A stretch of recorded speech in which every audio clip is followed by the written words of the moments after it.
Robin, welcome to the Democratizing SEO podcast. How are you doing today? I'm doing really well, Austine. Thanks so much for having me. Oh, thank you. Thank you so much for your time. Today, we're going to talk about creating a Wikipedia page for your brand. Now, you work at a creative strategic agency that specializes in Wikipedia. What is your current role at the agency? Good question. So you're right. I work for Beutler Ink. We're really a Wikipedia strategy firm. That's our bread and butter. It's where we grew up. It's the main thing we do. I'm one of our Wikipedia strategists. We have 5 overall on our team, all full time. My role involves doing a lot of our article creation projects, actually. And also doing a lot of our sales. So working with new clients to make sure that the project is going to be viable first. So doing some of that initial background research, and helping them figure out what the best path forward is going to be, whether or not it's going to be going straight to working with us or doing some earned media work before we get started, and really sort of laying the groundwork to make sure we have a successful partnership. What does ensuring a project is viable in the first place? What does that mean?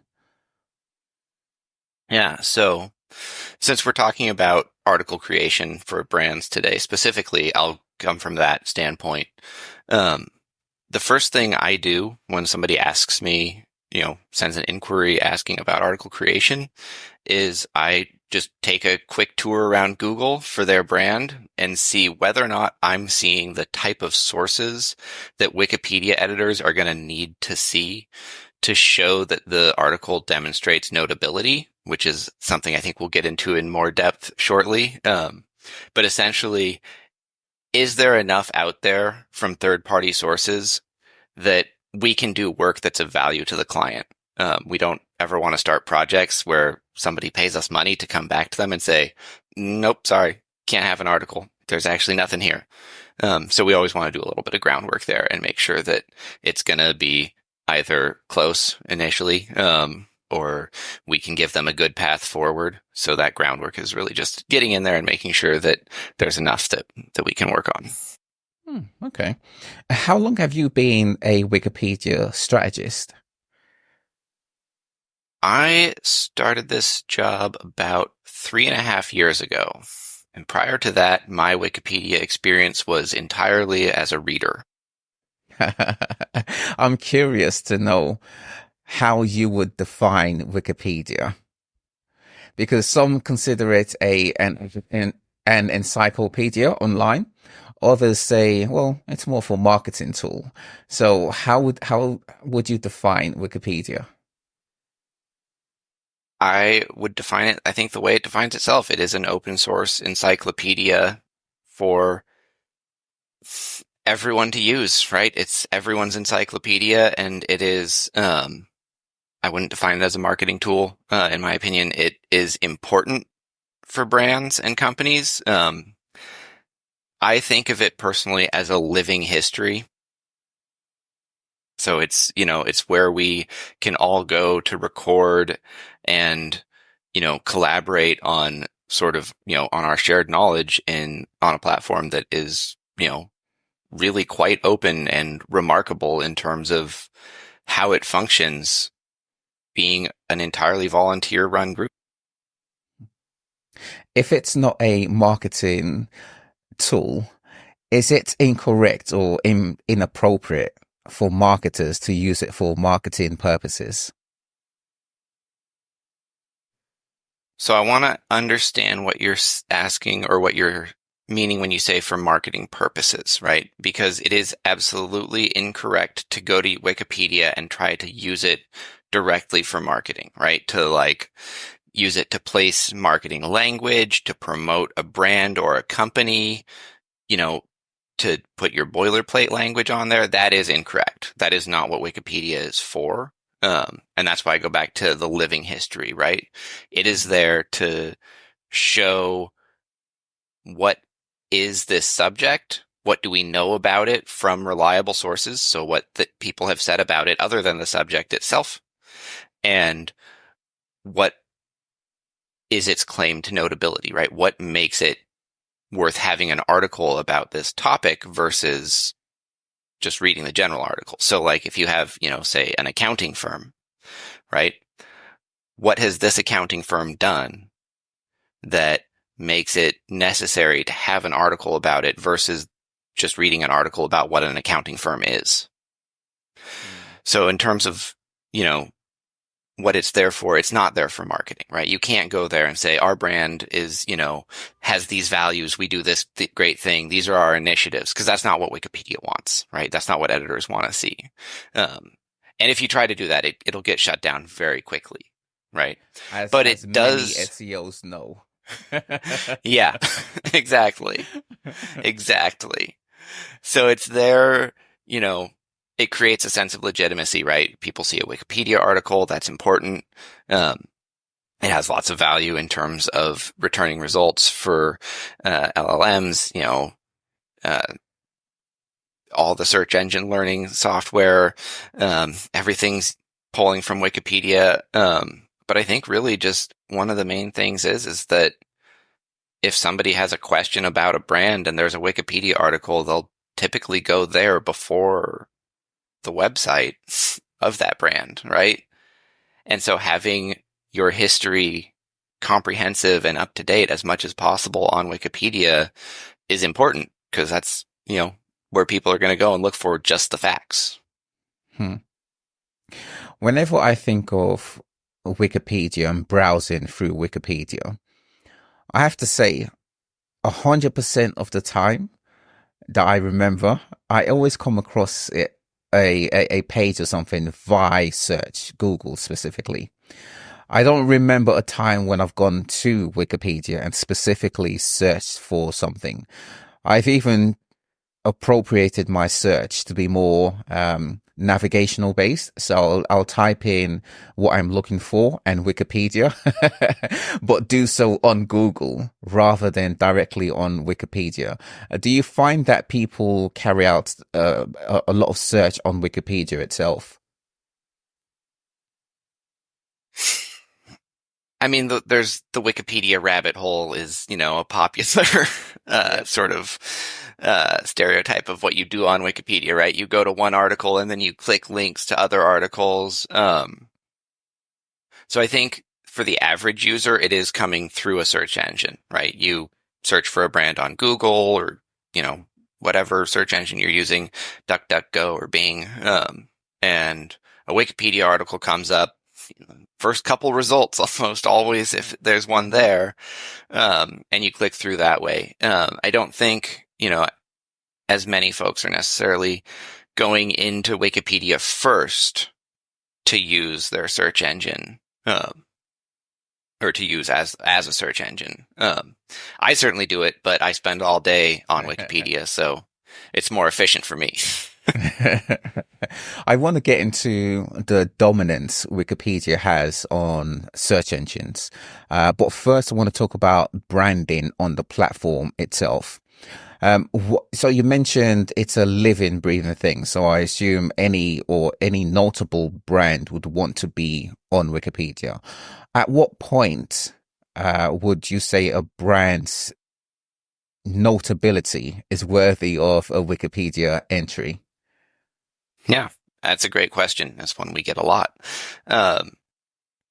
So I'll go over in a nutshell what the notability guideline says. So how editors decide if something has met the threshold that qualifies it for an article on Wikipedia, with the, upfront caveat that everything on Wikipedia is open to interpretation by the editors that are implementing the rules. So it's a big gray area.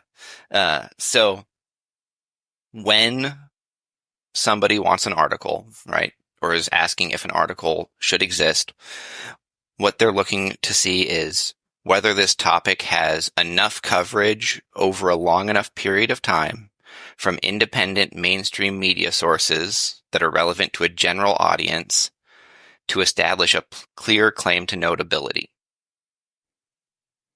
What the heck does all that mean, right? Yeah. So I'll give my perfect example is you have a 10-year-old company, right?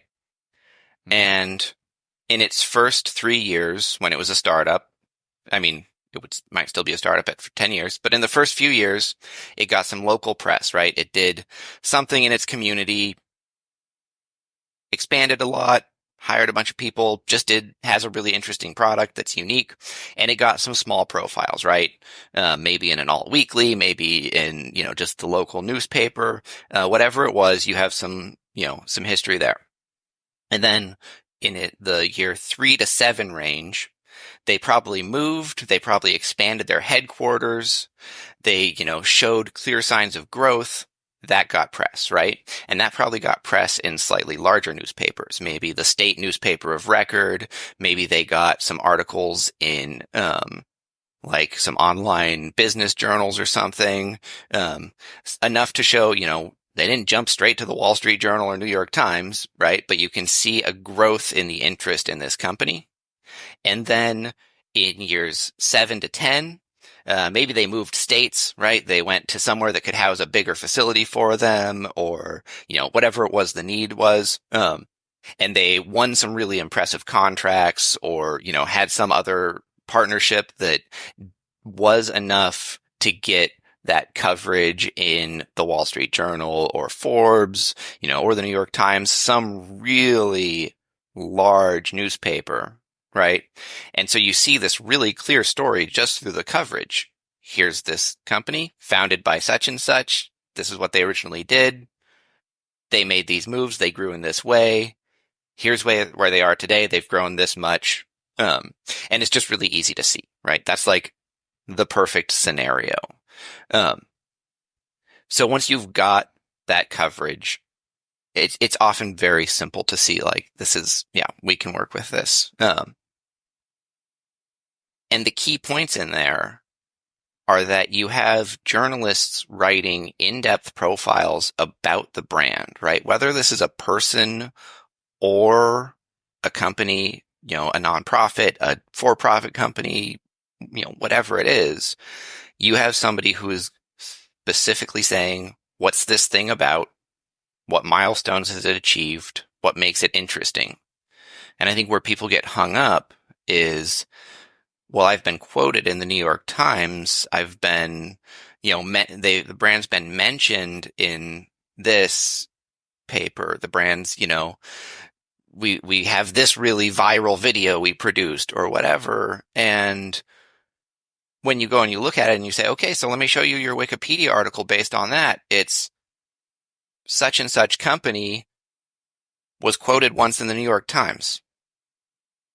And that's the fact, right? That's all you can verify about them. So it's, I think, it can be tricky to see the difference between when the brand has gotten that in-depth coverage where it's like, okay, I see a journalist has taken an interest in this. They've written it. Their editorial board has vetted it and verified it, and they've published it, versus we're experts on a subject, so we get asked about it a lot, and yet nobody can verify any actual information about us. Does that make sense? Yeah, totally. For me, the story aspect of it seems to be a very strong pull. And I think of a company like a brand rather, like Coca-Cola, where they have, tens, maybe even hundreds, or over 100 years now, how old they are. And their story is extremely vast. And it almost seems as though Wikipedia can only cover the overview of the different life, if you like, that they've had till date, right? And from my SEO mindset, I look at that as many, many pages. And then I get to think to myself, okay, there's a cost to this, right? Not just a monetary cost, but also a cost of time to manage all of these pages. How do brands figure out what the ROI is of this always on management of their pages on Wikipedia? That's an excellent question. And it's going to vary depending on, the size of the company and, the size of the brand and what their ultimate goal is. Typically, it's an upfront, larger time and money investment in fixing an article that has stagnated for some reason. So, because it's an open source community platform, sometimes, especially surprisingly with a really large brand, you'll see that editors were really active maybe in the earlier years of Wikipedia, and the brand is just so ubiquitous that they're around, they're always on people's minds, excuse me, but they maybe don't make Wikipedia worthy news, right? It's maybe a fast food restaurant, right? That sells burgers and is just always there. And, everybody is very familiar with it. But it's just sort of always there. And so the page ends up just not really getting updated because there's, some basic industry press, stuff about what the company's doing, but they're not really making the same kind of headlines because they just don't need to, right? Their story is that they exist. And so, that's where a brand will come in and say, hey, we really need to have a more comprehensive history here. Look at this. The last major historical update is 10 years old. And so the return on investment there is really like getting it to be comprehensive so that when people come to see what's happening on Wikipedia, they're getting the full history, right? And then longer term, the return on investment for a lot of brands is more like page protection. And protection isn't maybe the best term. It's more of monitoring and defense. Because any brand on Wikipedia, of course, it's a community platform. It's subject to vandalism, right? And so I am actually constantly amazed by how well the volunteer community patrols articles. We monitor lots and lots of articles for clients. And most of the time vandalism is reverted in a few seconds, right? Maybe a few minutes. It's really impressive. They have, people have designed really good programs. People watch articles they like and they jump in and they fix it when they see a problem. But that said, that 10% of the time or so when it doesn't get reverted, that can be a real problem. And sometimes brands will invite that on themselves, right? There's a very famous example, to go back to examples of fast food restaurants where Burger King had worked to leverage voice assistants reading Wikipedia articles and created ads where they would trigger Alexa, right? Or they would trigger Siri. I don't remember exactly one, or even just Google. But the point was you were watching this ad for Burger King on your TV and it would cause your smart speaker to trigger and read the entry about a Whopper, right? Mm-hmm.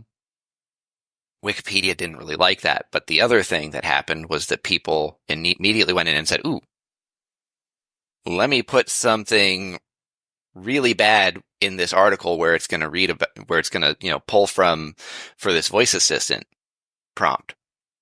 And so immediately the article was just trashed, right? With inaccuracies. Now that's a case where the actions had brought it on, right?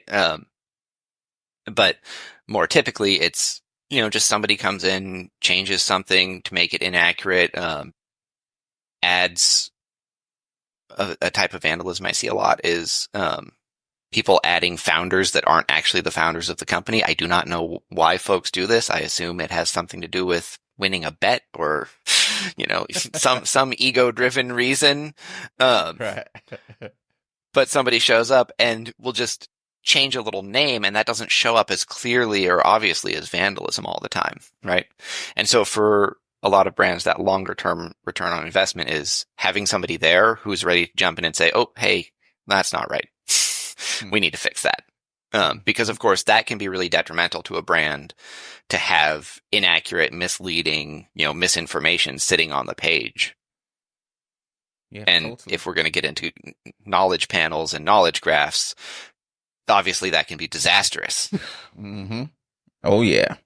Oh yeah, I've seen plenty inaccurate information on knowledge graphs from Wikipedia as a source, which is very unfortunate because I never blame Wikipedia itself. I know that it's most likely some dodgy SEO pulling a fast one, or someone else. But yeah, I know Wikipedia is just a beast to manage, and I assume the community is doing the best they can, and I overall think the community does a great job.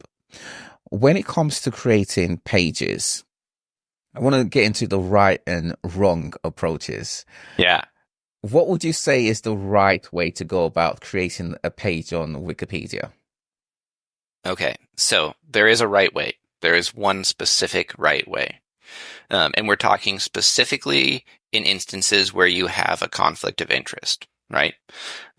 So whether it's a financial conflict of interest because you're making your own article or your article for your company, or a personal conflict of interest, it's any time where you have an inherent bias about the topic, right?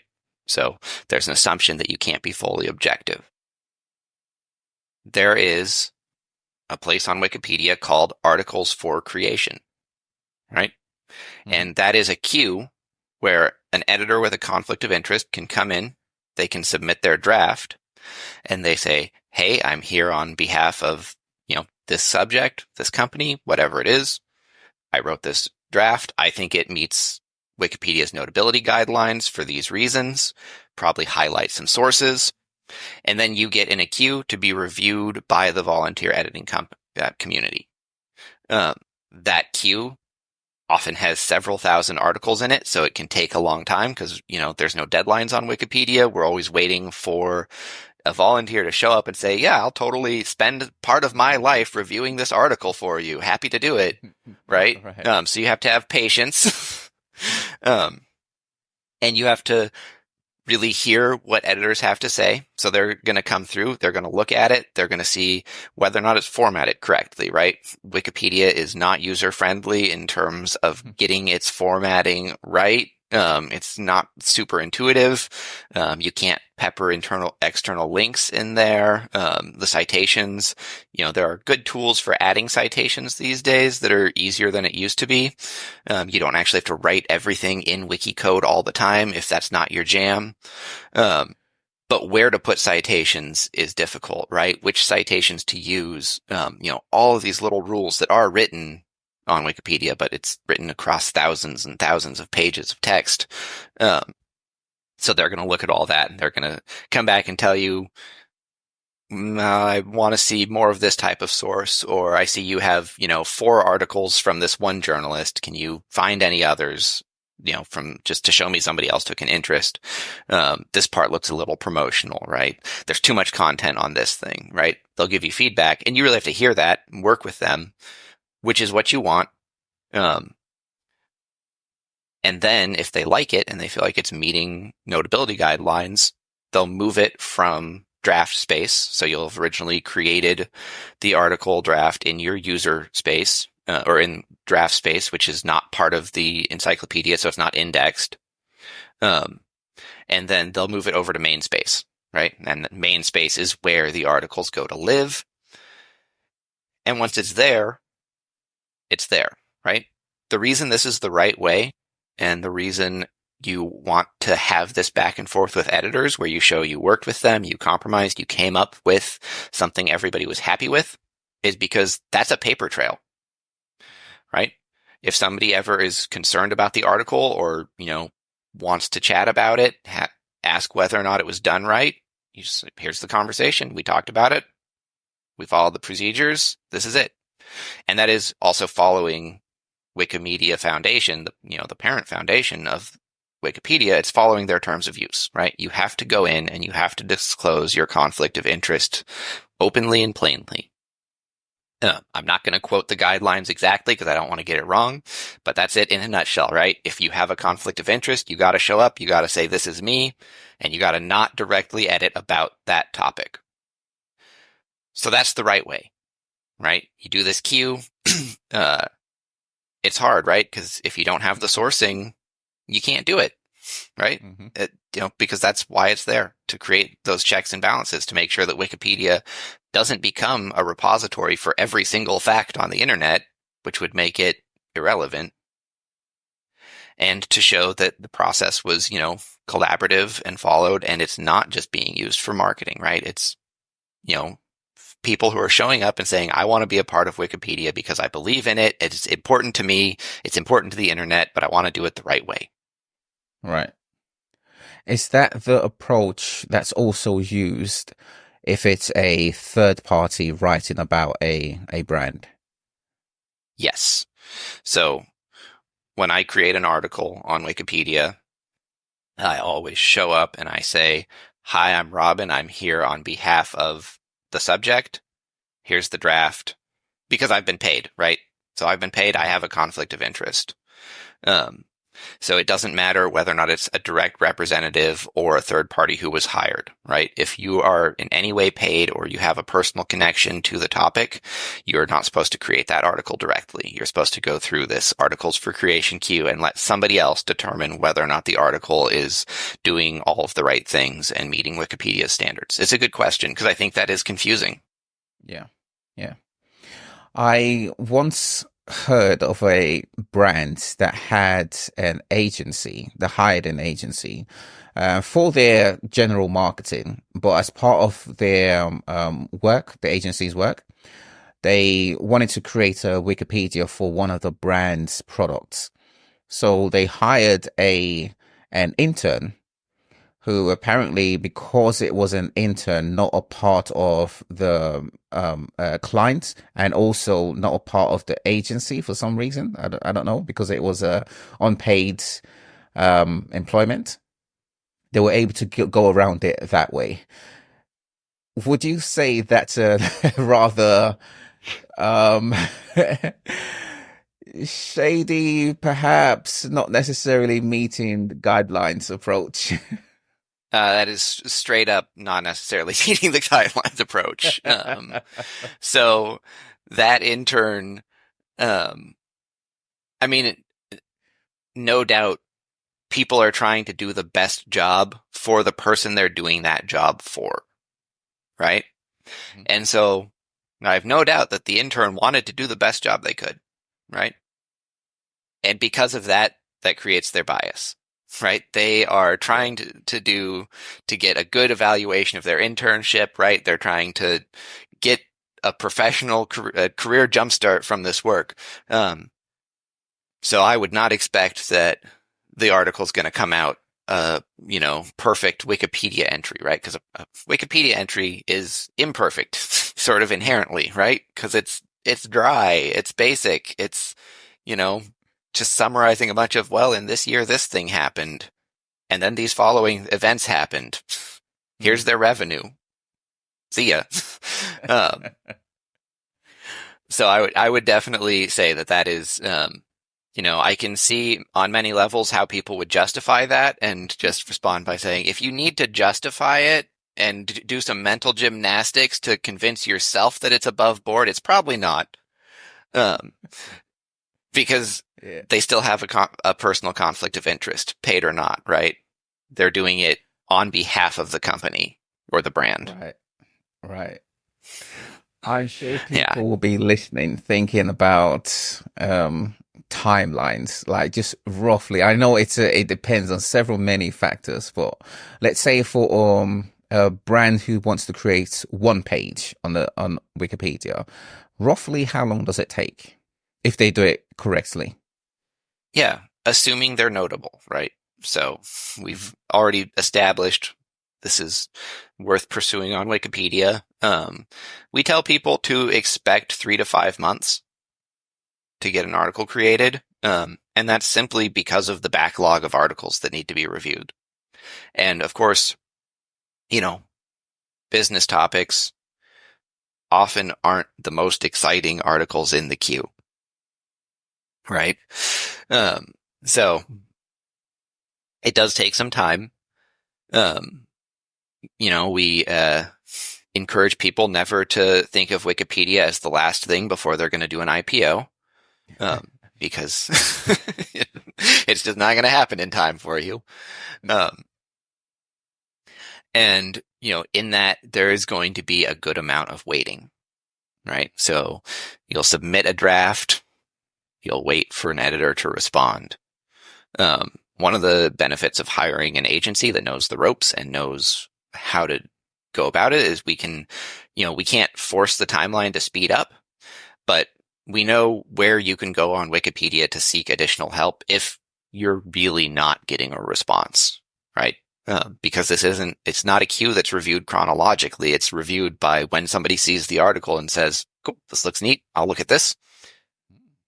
And so making sure you're getting in front of the right editors, and by the right editors, I mean editors who are interested in the topic and would be more likely to say, great, I want to read about this. I want to learn about it. I want to work with you and collaborate here. That's what we do all the time. And that's what we figure out. That can help speed the timeline up. My fastest article creation acceptance was 30 minutes. Wow. And that one kind of shook me because I was like, I'm worried that's too fast. Somebody's going to come up and but part of it comes down to just what topic it's on. So if it's a hot button topic, it'll get reviewed faster, right? So right now, when we have, we get a lot of inquiries about cryptocurrency adjacent or direct topics. Those tend to get reviewed really fast. They also are a lot harder because for many reasons, Wikipedia has rejected almost all cryptocurrency press. Wow. And so we're much more limited on what's usable. But those, cryptocurrency is just such a massive topic that whether it's, an executive or a company itself, those topics just tend to get right to the top of the interest level for editors.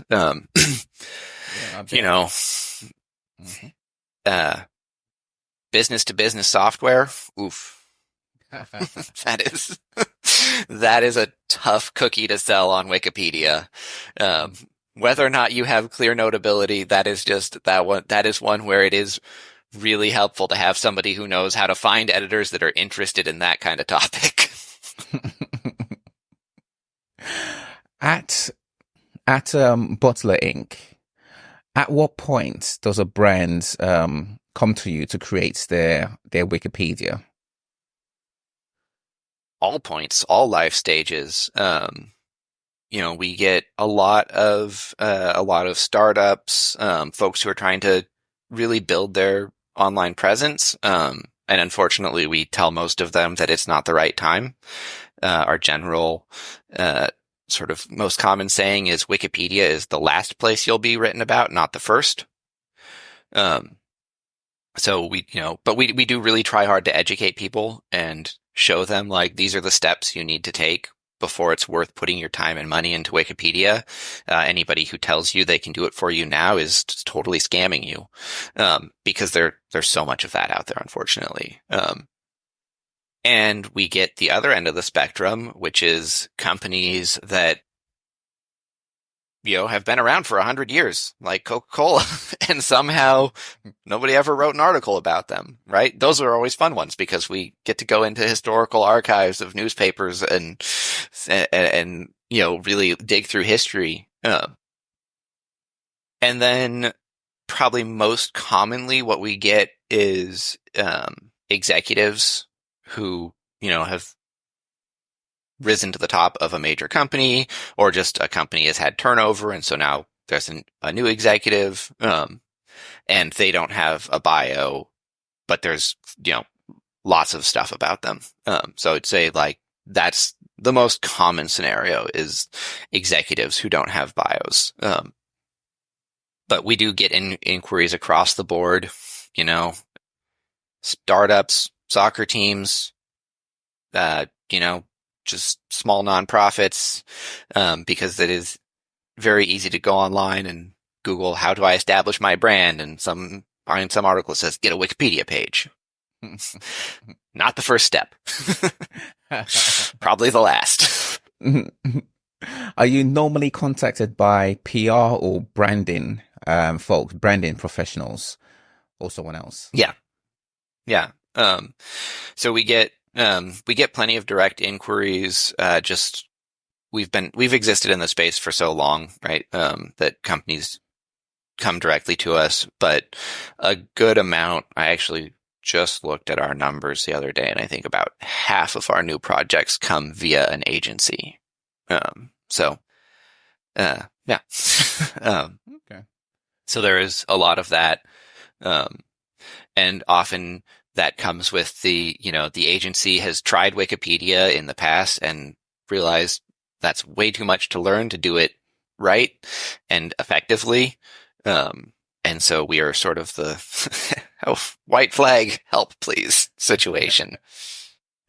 Is creating or adding a page to someone's brand easier or simpler or quicker than creating a page from scratch, or does it take the same time regardless of the That's entry? a really good question. It's so situational, but I'll try to give you some good examples of different options there. So it's still the same process, right? Of demonstrating notability with a draft. It can be easier.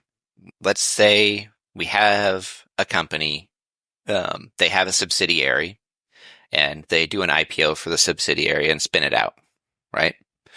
And so now they want a page about the newly public standalone entity. That is typically easier because there's some kind of relationship between editors and the existing article, right?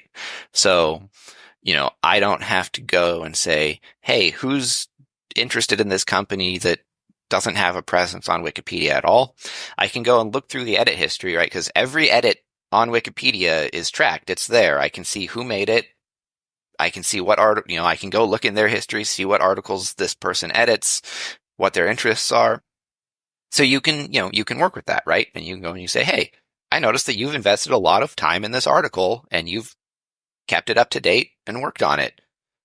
You probably know that they spun out this brand into its own thing. Here's the coverage. Do you want to collaborate on an article about that? And so that can make it a lot easier, right? You still are getting an independent reviewer to look at it. Hopefully it's somebody who's really familiar with the topic, so they'll do a great job. And you can, just have a much easier time, or they might look at it and say, no, thanks, go use the articles for creation queue. I won't help you. That also happens a lot. But it can, their editors have strong opinions about any paid influence on Wikipedia. So, but it does open up new avenues, right? If there's an existing presence on Wikipedia, that can really help. Of course, then there are times where there's maybe a controversial aspect to a brand, and then the existing presence on Wikipedia can make it harder because editors might be extra wary or scrutinize it more. But overall, I would say, yeah, if you have a presence, it's easier to work with the community. What doesn't happen is inherited notability. So if you have an established brand page and you come out with a new product, just because your brand has a Wikipedia article doesn't mean the product gets to have one too. Right? If you hire a new executive, they don't get to have an article because the company they're running is notable, right? So that's one area where editors are very, very strict and consistent in saying, no, you need to independently show that you're meeting the guideline. Don't show me your company meets the guideline. It already has an article, or vice versa. You have an article, but your company does not have the content. So it's more of a benefit to the process of how you work with the community that comes from having that establishment, rather than are you more likely to be notable? Beutler Ink, you guys have you have a great reputation around Wikipedia, and you're known as one of the agencies that does things correctly as far as Wikipedia page creation and management goes. There are a lot of scam services out there. What are some of the signs of a scam service? Yeah. So I'm going to back up and give a quick correction. It's Beutler Ink. The name is very confusing. No worries. We hear it a lot. I know the spelling is. Yeah, go ahead. Oh, yeah, the spelling can be confusing. Beutler, but got it. Beutler. So the question: signs of the scam agencies. So first one. Guaranteeing results. It's not possible. You just can't do it. Right? Every editor on Wikipedia gets to make their own decisions. They are going to interpret the rules in their own way. So if somebody shows up to you and says, oh, yep, 100%, I can create your article, no doubt, that's just a scam. Turn and walk away. It's the same thing if you're asking for changes to an existing article, right? You just can't do that. If they claim to be working for Wikipedia or contacting you to create a page on behalf of Wikipedia, that is a scam. And that's actually a really rampant scam right now, of folks getting contacted through LinkedIn, by somebody saying, hi, I represent Wikipedia. I'm one of the community's trusted administrators, and for $1,200, I'll create your article. There's been a lot of coverage in the Wikipedia community newsletter about that recently, because it's quite rampant. And they're doing the scammers do their best to spoof Wikipedia. They copy in the logo. They try to look legit as much as they can, and of course, then after you give them a few $100s, they ask for a few $100s more to get another reviewer, and a few $100s more. Of course, nothing happens. If somebody says they're a Wikipedia consultant, a very easy litmus test is to ask them, show me how you follow the terms of use for the Wikimedia Foundation. Do you need to disclose that you have been paid by me to do work on Wikipedia? And if they say, no, it's fine, I don't need to do that, then they're scamming you, right? Even if, they're not going to just take your money and do nothing, it's still a scam because it's editing that is going to get you in trouble on Wikipedia, right? They're not following the rules. And we call those black hat editors, right? Just like black hat SEO. So we adopt that term. If you get to a website and they come up all the time with basic names like wiki professionals, Wikipedia consultants, wiki this, wiki that, and expert wiki nerds. I don't know. I see these URLs come up and they're there for a couple of days, and they're all kind of the same site. They want to have a chat with you immediately. It's almost certainly an AI assisted chat that is not a real person. But it just, as soon as you get on the site, it's pestering you to get on a call or, do whatever. A lot of them will just have scrolling bars of logos, like well-known logos, without any context, right? Like, it doesn't say brands that trust us or brands we've worked for. You'll just see a scrolling bar of, the New York Times logo, the Coca-Cola logo, whoever it is. You'll just see these well-known logos scrolling across the page. There's no context there. The page for the company won't show you any real people, right? So if you go to the Beutler Ink website, you can look at our team page. You can see all of us. You can find us, right?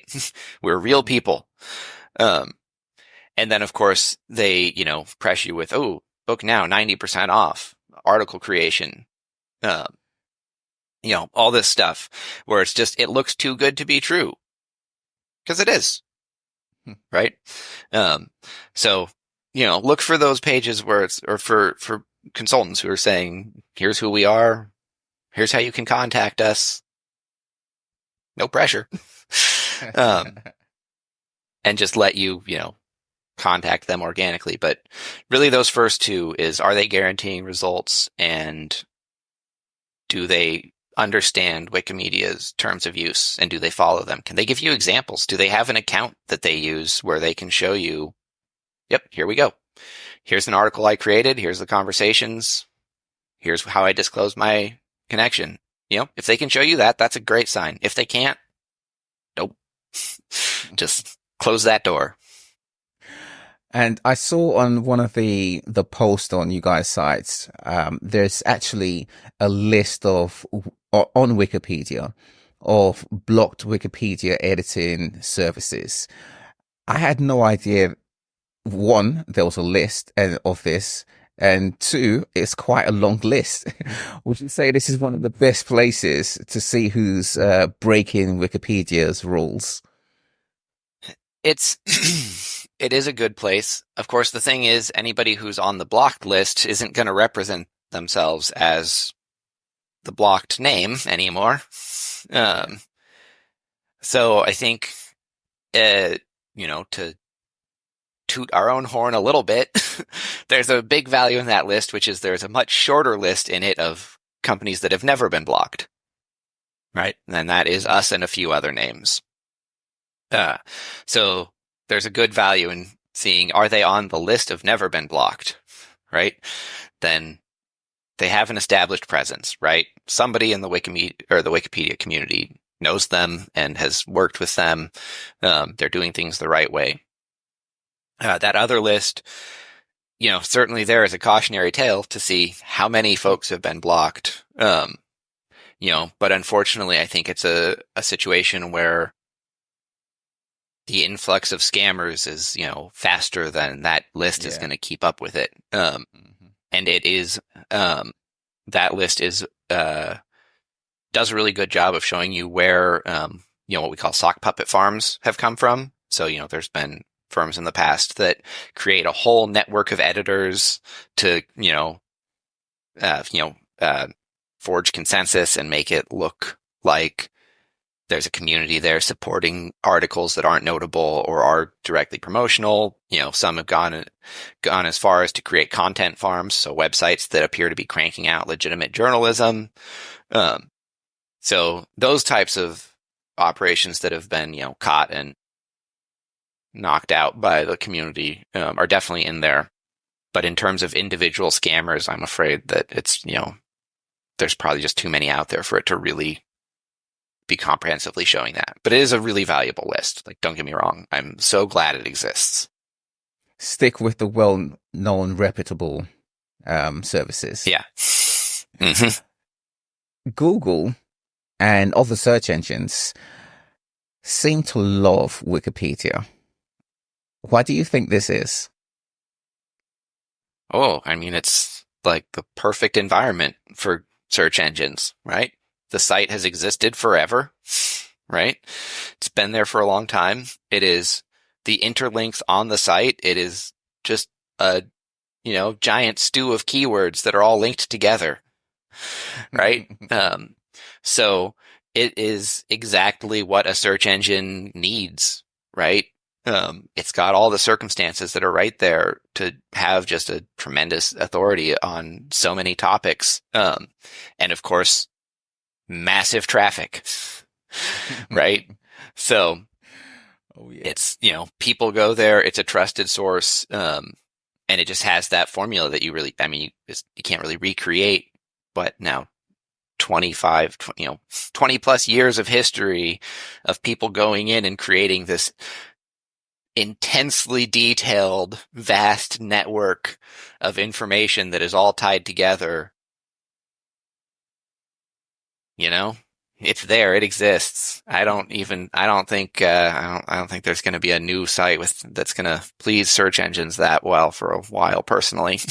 But those. It's, as far as a generalist site, it's the number one for a reason. Yeah. Trust I think trust overall. Wikipedia is well trusted overall. Every now and then, there seems to be information. I usually within the knowledge panel on Google that you see from Wikipedia that makes you question the trust. Would you say trust in Wikipedia has grown over the years or remained stable or fallen over the years? Are you talking about trust from a search engine trusting it standpoint or people, a user? From a user point of view, yeah. From a user point of view, it has absolutely grown. So we see less of the old, saying don't cite Wikipedia, right? Teachers love to say that, or loved to say that when I was in college. And you still shouldn't cite Wikipedia, because it's not stable content. But teachers are a lot more active now in saying, yeah, go to Wikipedia, start your research there. Because it's such a vast network of resources. It's really easy to find, just get to the reliable sources on the topic you're looking at. So trust overall absolutely has gone up. No doubt about it.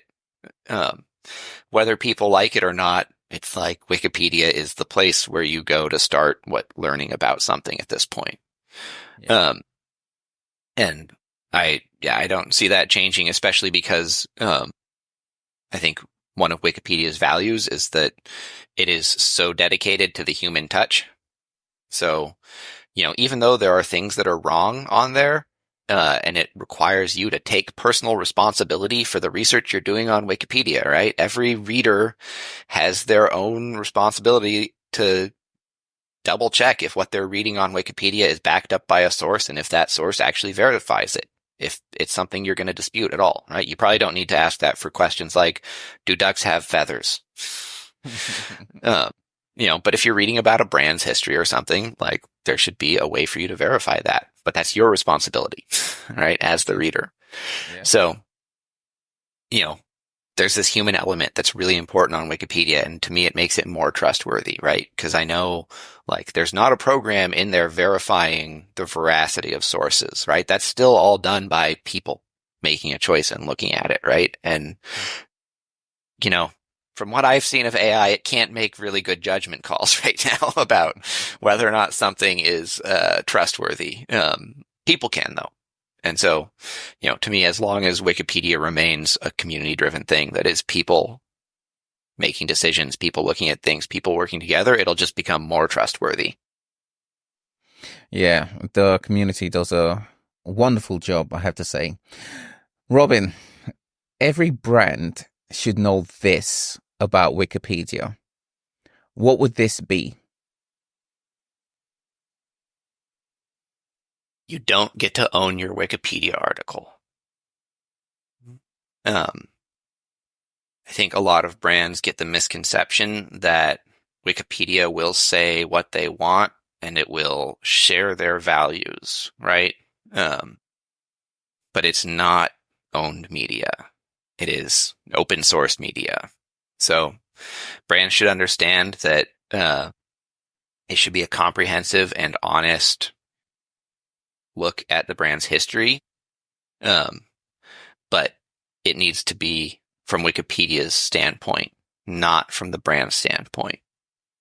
So I think that is the most important thing a brand needs to understand about Wikipedia, and they need to know this is not about the brand and what the brand values. It's about Wikipedia and what Wikipedia values. Well said, Robin. I love that. Thank you so much for your time today, Robin. Where is the best place for people to find you online? Yeah, absolutely. And it's been great having the chat with you. I'm happy to be here. If folks want to come and find us, our website is the best place, BeutlerInk.com. BeutlerInk.com. There's lots of blogs, resources about Wikipedia there. There's a 3-part series on article creation. If folks want to specifically look more into that, get some more details about the notability guidelines, what content should look like, how to assess just on a base level if your article is going to be accepted. get a sense there. And of course, they can find us at LinkedIn, Instagram, Facebook, all those tops ones. We're on there. We have fun content about Wikipedia. Are you on Wikipedia? On Wikipedia, we are. You